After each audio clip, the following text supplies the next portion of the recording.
think the first thing that we did was to put together, some sort of a doc or broad guidelines of, working from home. What is it that you should do? Something as simple as, calling out and marking out in your calendar that you please take a break. Because the first 3 weeks of work, getting into the work from home situation, right? What I saw is a lot of people are putting in more hours, and they were literally getting burnt out.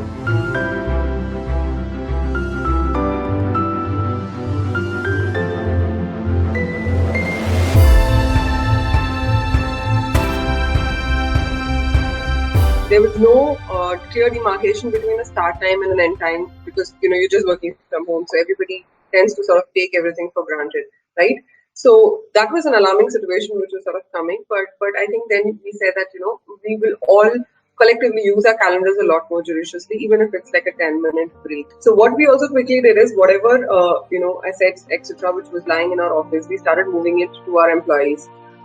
Right when we got like a small window, we started moving that out, and so that we would be able to enable them, and giving them directions as to how do you generally stay healthy, right, physically. So I think that was one. We also, partnered with a couple of fitness platforms which were doing a lot of online courses and online regimens specifically for home learners, and I think that really helped, because there were two sets of teams, right? So there's a customer-facing team which is probably not doing too much, and then there's a back-end team which is probably trying to change everything towards embracing technology a lot more. So, having said that, both the set of teams were sort of impacted by this, but telling them that why it was important to stay physically well was very, very important to us. So we did that.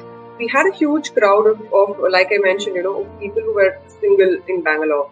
We also partnered with some of the major food tech platforms to again have special deals for home learners. I think in general anxiety was very, very high, which is when we sort of caught up with your ghost, and we saw that is there a way that we could help our people a lot more than what we were doing at that point in time.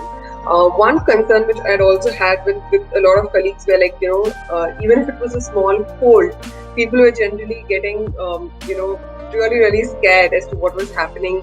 And then they wouldn't be able to go to the doctor. They were scared to go to the hospital. In general, I think there's a lot of fear.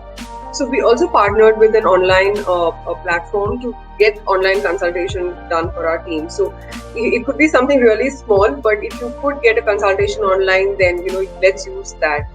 So I think that's something that we did. We started generally, sending out a lot of information that was available on the internet of what is it people should do and what is it that they should not do.